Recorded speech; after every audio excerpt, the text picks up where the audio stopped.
Hi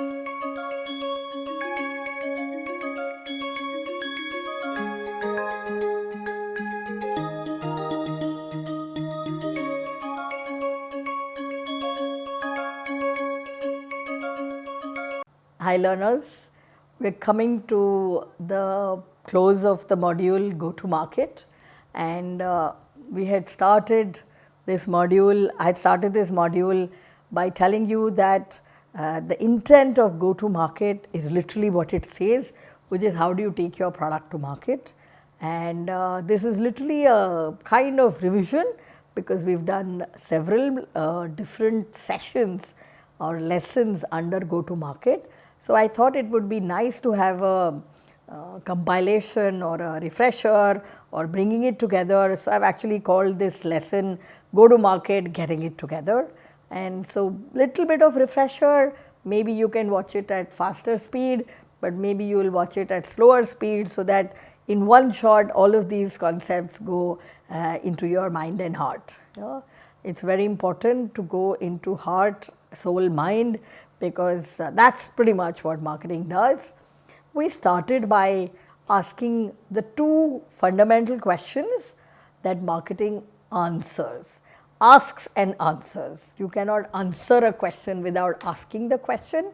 So, one of the things I have learned in my career is as you go higher and higher up the ladder, you are asking questions, you are not answering questions, and you get valued for asking the simplest questions actually. And the two simple questions, the answers are not simple, but the two simple questions that marketing asks are who am I, which is who am I, the brand, and why buy me, the product or the offering. Told you these questions are very easy, marketing attempts to answer them, and that is difficult. But what we are trying to answer is who am I personifying. So, what is the purpose of my company? What is the purpose of my brand? What is the vision, the goal? Why am I even in existence? So, that is the answer to who am I, and why buy me is the rational answer or the rational explanation for why consumers should buy your product, your offering, your service, your solution. And some that I am very inspired by, which is branding of some brands or companies. And I told you that brands are not just product brands. So, I do not have to say brands versus companies, there is no versus company. So, brands are product brands, brands are corporate brands, brands are employer brands, brands can also be a personal brand. Like I do think I have a personal brand that I have written up using many of the templates and formats that I have been showing you. I have written one for myself, which is Anu Narasimhan, not Professor Anu Narasimhan. Professor is one part of who I am, but me is larger than just the teaching I am doing today. But let us stay with brands that you are familiar with. So, for example, brands that I am inspired by is Tata. I worked with the Tatas for a long time. I was head of marketing at Titan, one of the companies of the Tatas. But the Tata brand is about trust. I think that is the first word that people would say when they thought or spoke of the Tata brand. But for me, the Tata brand is also about nation building. So, for almost 150 years plus or even longer than that, this group has been about building the nation. The group has grown as the nation has grown, or the nation has grown as the group has grown. They have been in sync with each other. So, for me, that is a brand that inspires me as a corporate. As a marketer, I buy many of their products, not just Titan, I buy many of the products that the Tatas make. It also is an employer brand. So, I have worked at the employer Titan, part of the Tata brand. So, it is a brand that inspires me. As a marketer, there have been a few brands that have really inspired me, and you have seen some of them in this module on go to market itself. So, Nike is a brand that inspires me because Nike believes that everybody in the world is an athlete. And I said it as body because I think that's how they want us to think, which is everybody is an athlete's body. It's up to the athlete to decide whether to be athletic or not to be athletic. But there were no, when we were created, we were not created not to be an athlete.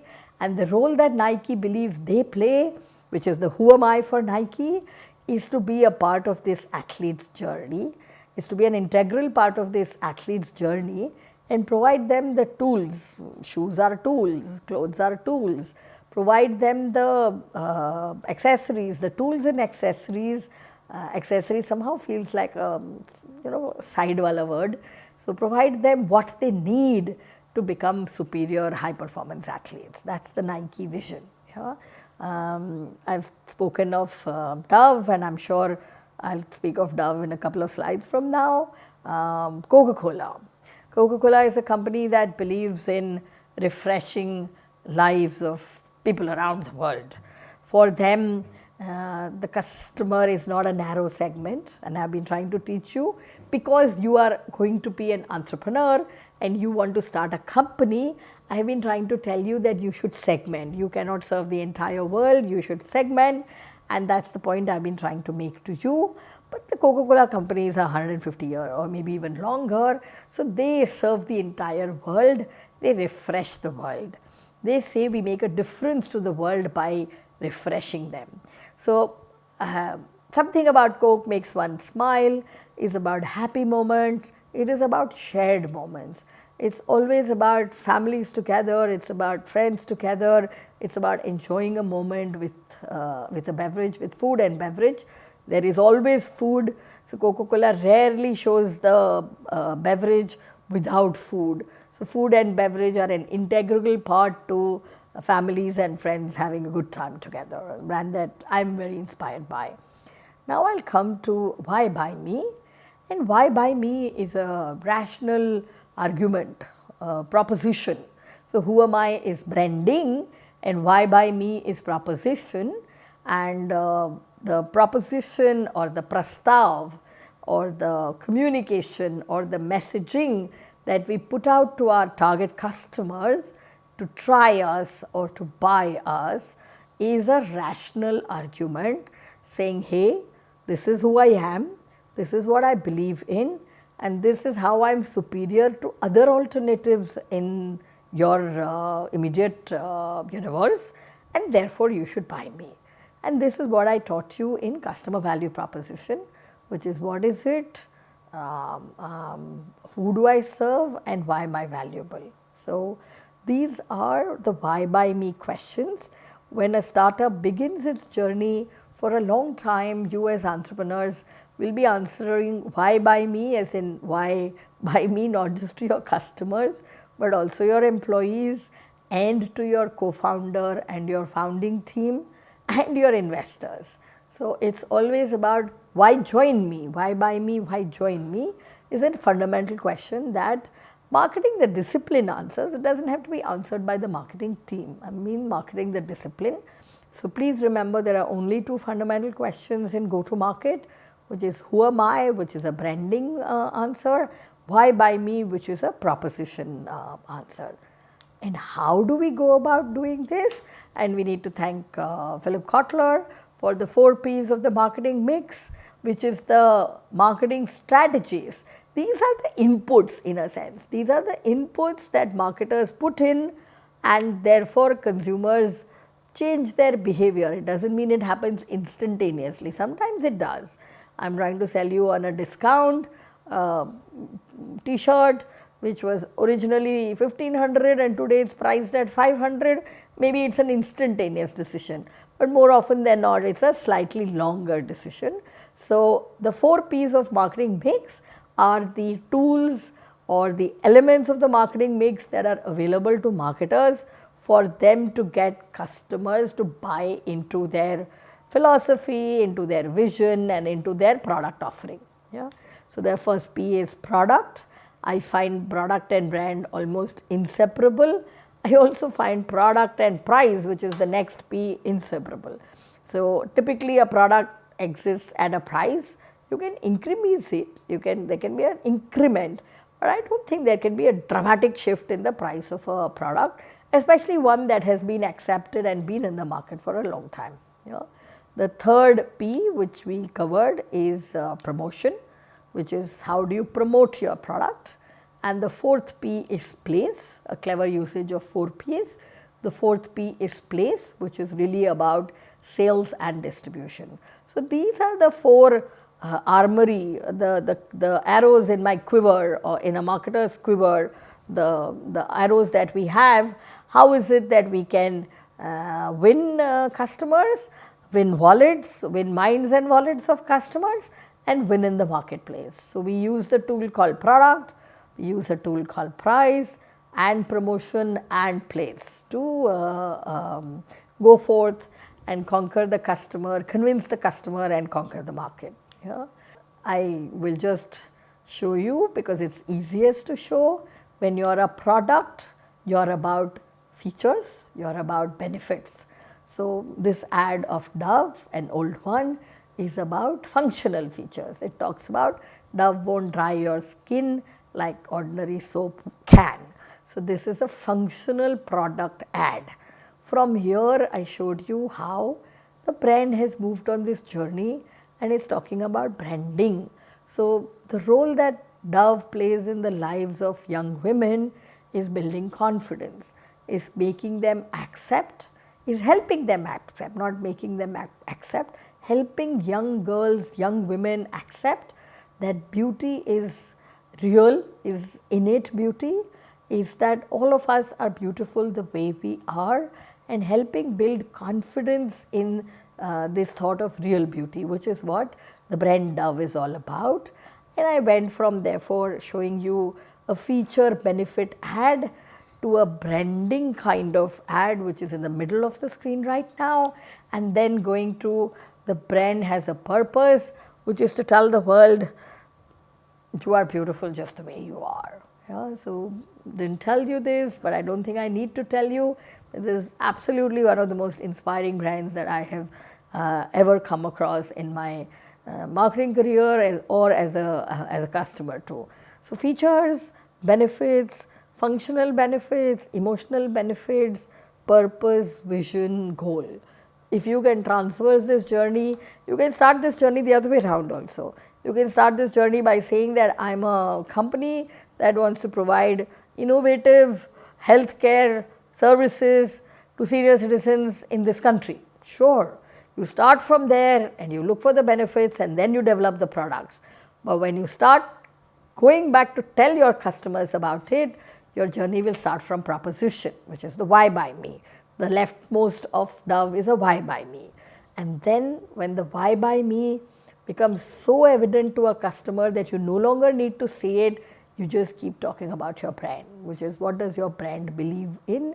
So, neither for the brand NutriChoice, maybe a little for the brand NutriChoice, but for the Britannia Good Day brand, we hardly ever used to speak about why by me. We never had to tell it has so much cashew and it has so much pista or whatever. No, consumers bought Good Day, consumers consumed Good Day, happily shared Good Day because it brought happiness and a special moment in their everyday lives. So, products have features, products move from features to functional benefits and emotional benefits, and then they move to brands and purpose in the consumer's mind. The entrepreneur has seen this journey exactly in the opposite direction, which is they have started with a problem, come up with a purpose for their company, built a product and built a brand for it. So, this is what you need to do as an entrepreneur. I call this actioning brands. Actioning brands, and the reason I use it is because I teach at an engineering institute, at a technology institute, and most of my students, I am sure most of you, are very logical, rational, input output. We're used to left hand side is equal to right hand side, what is A and B and C that makes D. So, this is my way of explaining to you in as quantitative or mathematical a form on something which is significantly different from mathematics or is more intuitive, more insightful. So, but I still want people to understand that there is some inputs that are put in by companies and brands and marketers, and there is some outcomes as far as the customers are concerned. So, there is a left hand side, it is a funnel, things get put in, or it is a machine, things get put in and some things happen because of the inputs that get put in. So, let me start with marketing mix inputs, which is the 4 P's. What is it, the inputs that you are putting in as far as your product is concerned, or your price is concerned, or your promotional inputs or your distributional inputs are concerned. Those are all decided by typically the, I am not going to say the marketing team, but the sales and marketing team or the company as a whole, the CEO or the founder, depending on what size of scale of company are we talking about. What it does is it moves customer mind measures. The first thing that happens, and I have shown you a few examples of this, including the Scriptbox case study where we went through, which is first we change mind measures. The first mind measure is awareness. Pata hi nahi tha, I didn't even know about this brand, I did not even know about this product, I did not know about this company. So, awareness is the first step in the process, and then preference and consideration and actual purchase. And so, first the mind measures change, and then customer behavior changes, which is not just in the mind, which is thinking, but actually action. So, we spoke about marketing winning minds and sales winning wallets. So, the action is actually converting the customer from a potential customer to an actual customer, yeah, and this delivers business outcomes. And over the next few slides, I will show you what are the business outcomes, what are the customer mind measures, what are the customer behavioral measures, and what are the marketing mix inputs. They are very useful because all of this is measurable. So, there is this myth that marketing is airy-fairy or is fluffy. Not true. Marketing is very measurable, and therefore, I have used a input-output continuum or putting things through a flow chart, whatever is your mathematical version that you like. Let me now explain to you each of these in this construct. Yeah. So, the inputs. So, we start with the inputs. So, the elements are proposition. We can choose to be better than competition, we can choose to be equal to competition, or we can choose to be completely different from competition. Remember, we have spoken about differentiation. So, proposition is the why by me, is detailing your product offering, but it will explain how you are different, how you are superior, how you are valuable. Without that, there is absolutely no point in going further into doing anything else. So, we first came up with proposition, customer value proposition, and then we started designing product. We did new product development. When we were doing product, of course, we were considering price, because price can be derived by cost of the product, which is the cost plus method, or by perceived value of the product, which is perceived value. But we designed product, price, packaging and quality. Yeah. All of them sit together.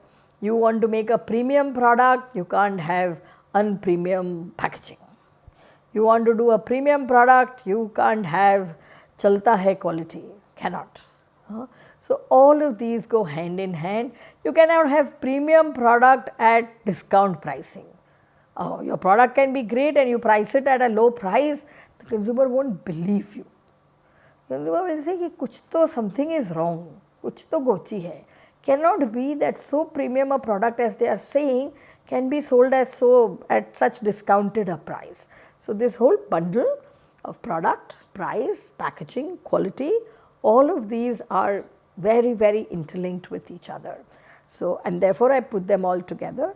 And even before we started designing product, we understood customer, we designed the proposition, we developed the proposition, we created the proposition, and we wrote it like a prastav. That is what the proposition is. Most important part of the proposition is how are you going to be superior or different from other alternatives or competitors in the market. Then I told you price, product, quality and packaging. Then there are advertising inputs. Advertising inputs are quality of your message and the quantity of your media. So, anybody can reach 100% awareness of their brand, provided they have lots and lots of money to spend, and nobody has. Therefore, the quality of your message becomes very important, because if your message quality is cut through, is high on attention, high on branding, high on communication, the amount of money you need to spend on media in a competitive context will be lower than if your piece of communication was not high on attention or branding or communication. So, advertising inputs are quality of your messaging and quantum of your media spend. Those together make your advertising inputs. Your sales and distribution inputs are about how many stores will you be available in, whether those stores are digital or the stores are physical, in what form will you be seen, will you be a shop in shop in a multi-brand scenario, will you set up your own stores, will you franchise them, will you run them yourself, what are the channel partners going to be, are you going to incentivize your channel partners in a particular way, what are the kind of incentives you will give your sales people to go and pitch to your prospective clients. All of these answers are in this simple word called sales and distribution inputs. Yeah?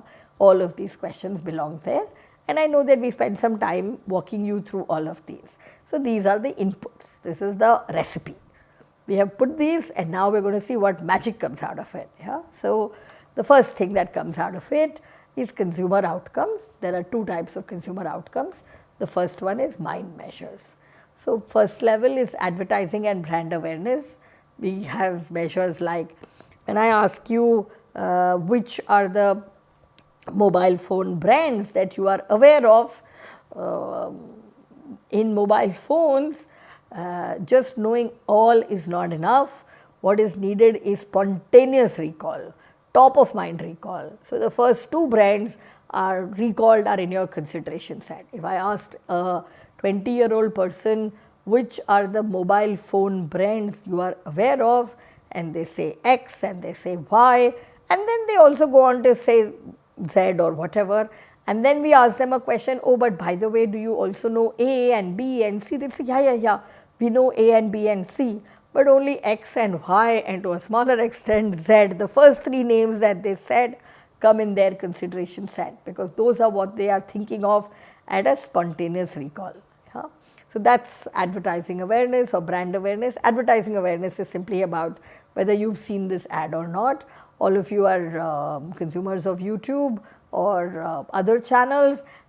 You have seen these questions pop up, a little survey, which of the following ads do you remember seeing? Those are advertising awareness matrices. Brand preference, it is a question which is,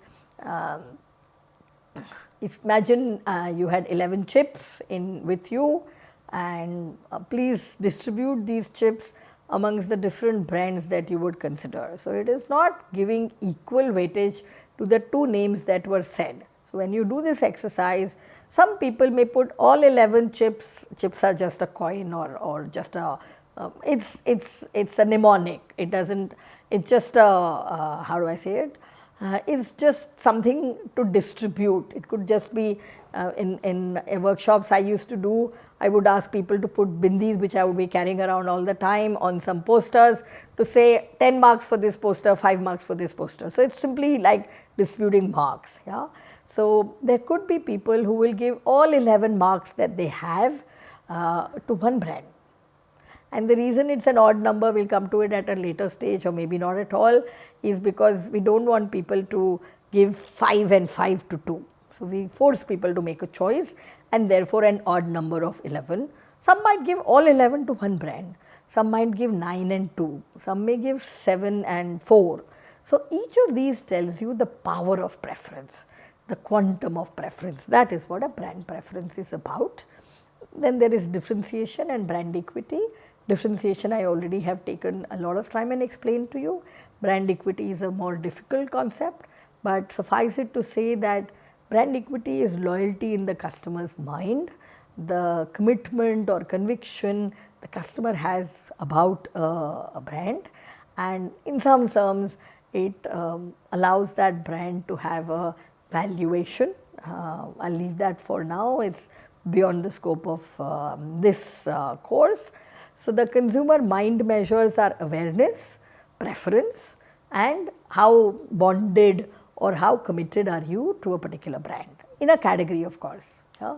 The other consumer outcome is a behavior. The behavior outcome is purchase. एक बार खरीदा कि नहीं. So that conversion funnel, at the end of the funnel in a edtech class, you took a trial class for your child, or your child decided. Most likely parent decided for the child. Child liked the trial class, so you sign up. Sustained usage. And all of you know this, before you buy a product, you go and read the reviews. So, satisfied customers write reviews. Satisfied customers do referrals. Referral meaning referring this product to somebody else. So, happy satisfied customers will tell maybe 2 or 3 other people. Dissatisfied customers will tell hundreds of people. So, that is the reality. When something is nice, we do not speak about it, but when something was not to our satisfaction, we talk about it some more. So, the consumer behavior, which are the outcomes of the inputs that we put in, are purchase, one-time purchase, regular usage, and referrals and reviews. I know that all of you are consumers, and therefore, when I am saying these things, some of this is also coming, batti chal rahi hai, is bringing light, enlightenment, because this is how you behave. This is how you and I behave as customers. Yeah? And so, we started with inputs. The middle part is what happens in consumer minds and consumer behavior. And the final part is what happens for a company. What happens for a company? The first is sales, which is revenue or turnover, whatever word. So, I bought this clicker at 7,000 rupees, the company got 7,000 or some part of the 7,000 rupees. Okay? So, that is sales. Market share, very, very important for a company. Mobile phones would, in a competitive market, getting 20% share is very good, which means out of 100 products sold, 20 were yours. Yeah? In a competitive market, if people have 50% market share, we usually tell them you are defining your market too small, you have to widen your market. Yeah? So, 20% is an aspirational share as long as you are defining your market to be competitive and to be large. Yeah?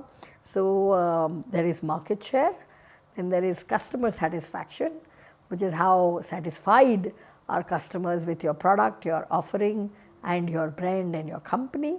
I am just splitting them in 4 words because we have been using them, but the customers only say, I am happy with Good Day. I am happy with Britannia Good Day. They do not say product or brand or company. For them, the word captures all of it together. Yeah? And also profits, and I will talk about this, but I can tell you even now, when brands become differentiated, when brands become iconic, which is the next stage to differentiated, the company is able to take a price premium. So, if we were selling at equal to market, and as at our start of our life as a entrepreneur or a startup, as our brand gets recalled, our brands get used and consumers start talking about it in a positive way, you no longer need to be matched to competition, you can charge a price premium. Of course, you can't be foolish and price yourself out of the market, but that price premium that you charge, whether it is 10%, 15%, 8%, whatever, goes directly into your profits. Because you had already built this product to be priced at X. You had done your cost plus and everything and competitive pricing and said, I can price it at X. You are realizing that the value the customer is seeing is probably higher than X. Probably the customer is willing to pay you a price premium, 8%, 10%, 15%. That directly goes to profits. And that's when the CMOs and CFOs, which is the chief marketing officers and the chief financial officers, become good friends. When they talk the same language of price premium and about brands and marketing delivering to profits. Yeah? So this is the business outcomes that can come from good GTM, which is good sales, good marketing. Yeah? So here is just a glossary. I'm going to spend a minute reading them out and maybe explaining one or two, but my earnest appeal, my request to all of you is you should read more about this if it interests you. So when you define objectives for a marketer, we need to drive traffic to our website, to our store, wherever.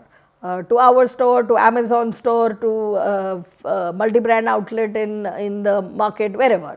We need to build traffic, we need to build brand awareness, we need to build consideration, we need to build conversion. This you know because this is the funnel that we've been talking about. Stage of funnel, what do you do at the top of the funnel, what do you do at the middle of the funnel, what do you do at the base of the funnel. We need to understand customer segments, who's our core segment, who are our influencers. Lookalike I'll leave for now, it's a very typical digital marketing world which says that I have to give you some proxies, whether I give you the kind of phones they use or other products that they use, those are called lookalike audiences. In my next I will take some terminologies. There is display advertising, there is search advertising, there is organic versus paid. Paid is paid advertising, organic customers are those who come inbound, which is the next word. They come inbound, they come because they saw you somewhere without them having been beamed, but whether it's a blog, whether it's an email or your website, those are organic customers.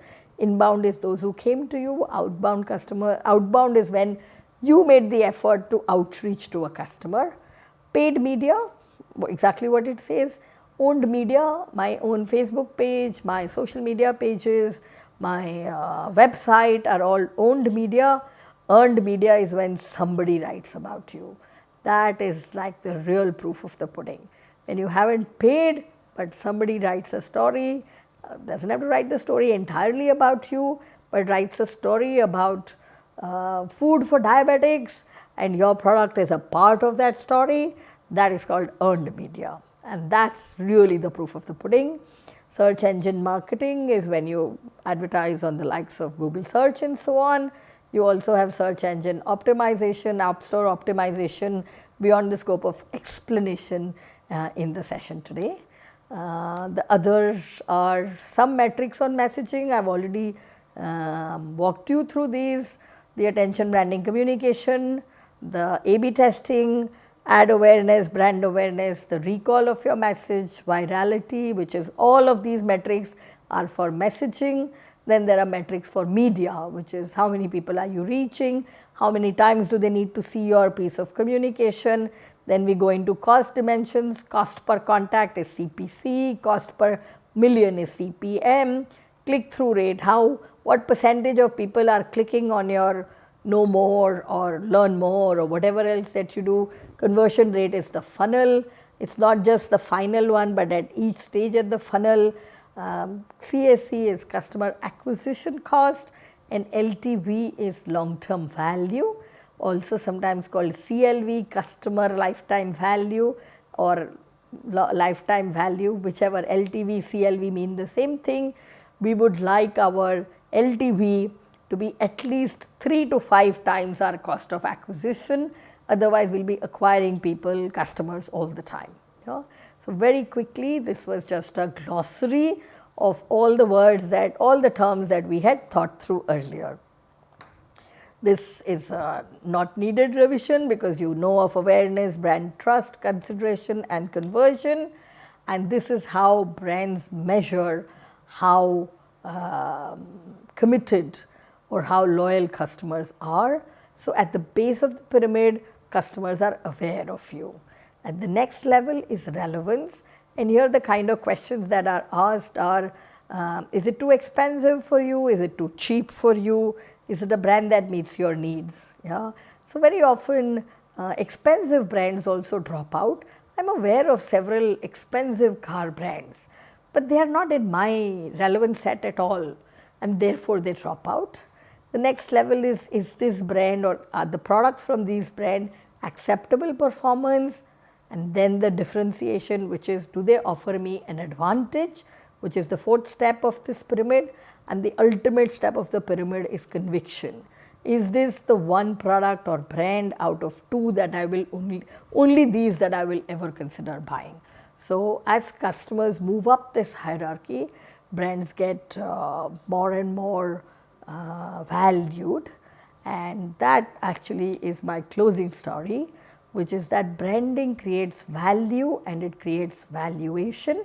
I have been using the same logos for a while now, and I will stay with these ones. So, the first thing branding does, and trust me, branding is not only advertising. Branding is product, branding is price, branding is quality, branding is every engagement the company has with the customer.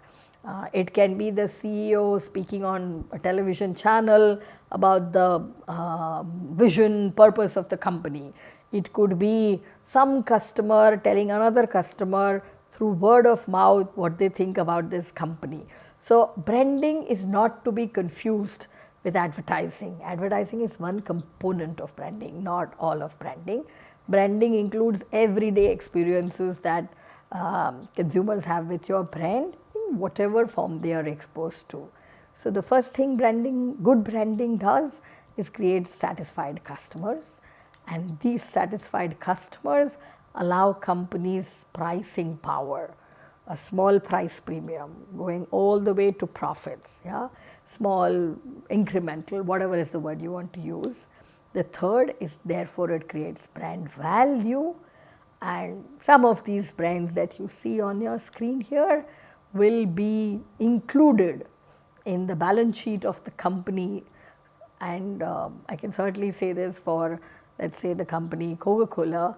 The largest asset that they have is brand Coca-Cola.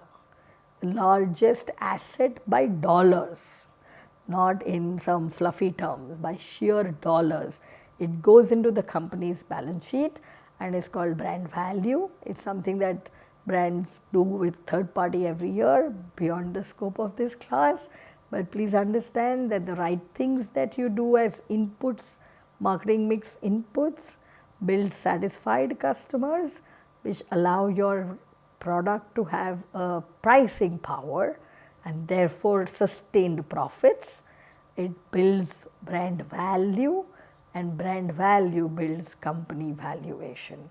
So, go to market is about bringing the purpose of your company, and therefore the products you have designed or the offerings that have been designed front and center, and taking that story to customers with wonderful messaging and through cost effective media.